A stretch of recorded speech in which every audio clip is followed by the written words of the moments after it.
Market లో invest చేసి మీ డబ్బులు డబుల్ చేసుకోవాలనుకుంటున్నారా? సుందరరామిరెడ్డి గారి లైవ్ సెమినార్ కి అటెండ్ అవ్వండి. గురుగారు నమస్కారం అండి. ఓం శ్రీ మహాగణాధిపతయే నమః. గురుగారు మనకి ఇప్పుడు 30వ తేదీన అక్షయ తృతీయ వస్తుంది కదా. అయితే చాలా మంది అక్షయ తృతీయ రోజు బంగారం కొంటే చాలా మంచిది, ఇంటికి బంగారం తెచ్చుకోవాలి, ఏదో వస్తువు కనీసం చిన్నదైనా సరే బంగారం అయితే కొనుక్కోవాలి అని అంటుంటారు. అయితే కొంతమంది దాన ధర్మాలు కానీ అలాంటివి చేస్తే ఇంకా చాలా మంచిది బంగారం కొనే కంటే కూడా అని అంటుంటారు. అంటే ఏం చేస్తే మంచిది అంటారు ఈ అక్షయ తృతీయ రోజు? తప్పకుండా అమ్మా. అక్షయం అంటే ఏంటమ్మా? పెరుగుదల. అంటే తరగండి. పెరుగుదల. క్షయం అనేటువంటిది ఏది ఎప్పటికీ తరగదు. అక్షయము అని అంటే తృతీయ అంటే నిరవధికంగా వృద్ధి చెందేటువంటిది. సో ఇక్కడ మనం తెలుసుకోవాల్సింది, ఒక వస్తువు ఆ రోజు మనం కొన్నాము అని అంటే డబ్బు వెళ్తుందిగా, వస్తువు వస్తుంది కదండి అంటారు. ఒక 50 గ్రాములు బంగారం కొన్నారు, తొరిగని అదని ఇది మొత్తం తీసేస్తారు ఇక. సుమారుగా మనకు 50 గ్రాముల బంగారంలో ఇంచుమించుగా 40, 50, 60 వేల రూపాయల పైనే తరుగు కింద దాని కింద దీని కింద పోతుంది. మనం ఒప్పుకొని తీరాల్సిందే, తక్కువలో తక్కువ. మనకి ఏదైనా అవసరమై మనం కనుక దాన్ని మళ్ళీ ఎక్కడ అమ్మేద్దాం అనుకుంటే అందులో వాడు మళ్ళీ మీరు వేస్ట్, ఇది లేదు అది లేదు, మళ్ళీ 100 to 100 రాదు, ఇంతే వస్తుంది. అంటే మనకు లాసే కనిపిస్తుంది, పక్కన లాభం కనిపించట్లేదు. ఒకటి అది తీసి పక్కన పెట్టేద్దాం. అసలు అక్షయ తృతీయ రోజు నాడు బంగారం కొనాలి అని చెప్పినటువంటి వాడు ఎవడమ్మా? బంగారం చెప్పడం అని చెప్పుకుంటారు. ఎందువల్లనంటే ఏ శాస్త్ర ప్రమాణంలో లేదు, ఏ గ్రంథంలో కూడా చెప్పబడలేదు అక్షయ తృతీయకి బంగారం కొనవలసిందే అని చెప్పి ఎక్కడా కూడా ఏ రకంగానూ కూడా చెప్పబడలేదు. అటువంటిది మనం ఎట్లా కొంటున్నాము? ఒక గొర్రె ఒకవైపు వెళ్తుంటే 100 గొర్రెలు అటు వెళ్తాయి. ఎందుకు వెళ్తున్నాయి? అనవసరం, అదే విధంగా మేము వెళ్ళామంతే. అలాంటి పరిస్థితిలో మనం ఉన్నాం. అక్షయ తృతీయ రోజున మరి ఏం చెయ్యాలి? మనం ఏదైతే ఇస్తామో, దానం అన్నారు చూసారండి, అది మనం ఏదైతే ఇస్తామో ఆ ఇచ్చేటువంటిది 10,000 టైమ్స్ మనకు వృద్ధి చెందుతుంది. ఇంకా ఇచ్చేటట్టుగా ఒక మనిషికి అన్నం పెట్టాం, ప్రతిరోజు 100 మందికి అన్నం పెట్టేటువంటి యోగాన్ని భగవంతుడు ఇస్తాడు. అక్షయము అనంటే ఎందులోనూ కూడా తృప్తి లేనటువంటిది ఒకే ఒక్కచోట తృప్తి కేవలం భోజనం దగ్గరే.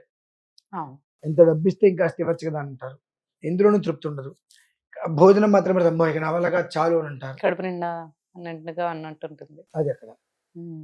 ఆ తృతీయ అనేటువంటిది ఆ ఏ మనిషికి అయితే పెట్టి అతను చాలు అన్నాడో అటువంటిది 100 మందికి మనం పెట్టేటువంటి భాగ్యం భగవంతుడు మనకి ఇస్తాడు. అంటే మన సంపదలు ఏ స్థాయిలో పెరుగుతాయి. దానికి మనం ఏం చెయ్యాలి అని అంటే చక్కగా ఈశ్వరుడికి అభిషేకం చేసుకొని, కొబ్బరికాయ పాలు పంచదార వేలతో అభిషేకం చేసేసుకొని చక్కగా నమస్కారం చేసుకొని, షడ్రసోపేతంగా అంటే చక్కగా గారెలు, బూరెలు, పరమాన్నం, పులిహార ఇవన్నీ రకరకాలుగా పిండి వంటలతోటి వంట చేసుకొని ఇంటికి ఆడబిడ్డని పిలవాలమ్మా. ఆడబిడ్డని ఇంటికి పిలిచి, తమ్ముణ్ణి ఇంటికి పిలిచి కడుపు నిండా భోజనం పెట్టి, వెండే ఎందుకు ఇవ్వాలి చెప్తాది కూడా. వెండి అనేటువంటిది వాళ్ళకి ఏదో ఒక వస్తు రూపంలో బహుమతిగా ఇవ్వాలి. అలాగే నిజంగా కూడా మన శ్రేయస్సు కోరేటువంటి గురుగారు ఉంటారు.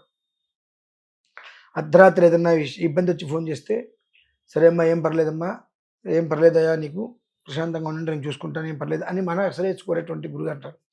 ఆ గురుగారి దగ్గరికి వెళ్ళి పాద పూజ చేసి ఆయనకి వెండి చిన్న కప్పు అయినా సరే, ఉగ్గిగినైనా సరే, అందులో పాలు పోసి ఆయనకి దానం ఇవ్వాలి మనం.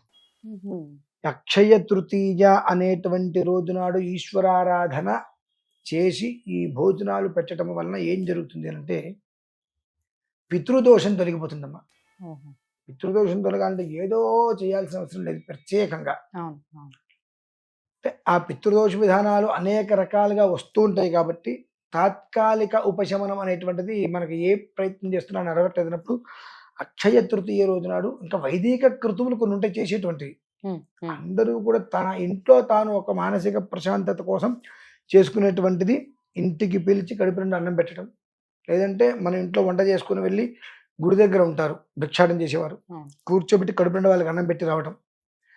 మన గురువు గారు ఉంటారు, వారి ఇంటికి వెళ్ళి స్వయం పాకం ఇచ్చి పాదపూజ చేసుకుని రావటం.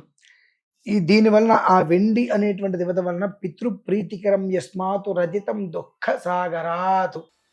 మనకు ఎంతటి దుఃఖం ఉన్నప్పటికీ కూడా ఈ రేపటి రోజు వెండి అనేటువంటిది మనం మన ఆడపడుచు కానీ తమ్ముడు కానీ ఇంటి గురువుగారికి కానీ తీసుకెళ్ళి బ్రాహ్మడికి ఆ వెండి కనుక ఎంత మొక్కిచ్చినా సాగరంలాగా ఉండేటువంటి బాధ కూడా క్రమేపీ తొలగిపోతుంది అని దాని అర్థం. ఓ అందుకని కొన్ని ముఖ్యమైనటువంటి పర్వదినాలు ఎక్కువ రావు, కొన్ని ఉంటాయి. ఆ వచ్చినప్పుడు వాటిని మనం తెలుసుకోవాలి. ఈ పర్వదినం ఎందుకు వలన వచ్చింది, ఏ కారణం చేత వచ్చింది, దీనికి మనం ఏం చేస్తే మన కుటుంబాలు వృద్ధి చెందుతాయనేటువంటి విషయం మనం తెలుసుకోవాలి. ఆ రకంగా నిరవధికంగా వంశం అనేటువంటిది వృద్ధి చెందాలన్నా, ఆయుష్ ఐశ్వర్యం ఆరోగ్యం అనేటువంటిది వృద్ధి తీసుకురావాలి అన్నా అక్షయ తృతీయ రోజు నాడు ఓపిక ఉన్నంత మందికి భోజనం పెట్టండి. కడుపు నిండా ఇంత రూపు గ్రామున్న రూపు, దాని మీద ఏదో ఒక ఫోటో వేయించి ఆ రూపైనా ఇవ్వండి అందరికీ. అది మీరు ఎంత ఇచ్చారో అన్ని తరాలు మీ వంశం వృద్ధి చెందుతుంది అన్ని రకాలుగా. అక్షయము అంటే ఏనాటికి కూడా క్షయము అనేటువంటిది లేనటువంటిది.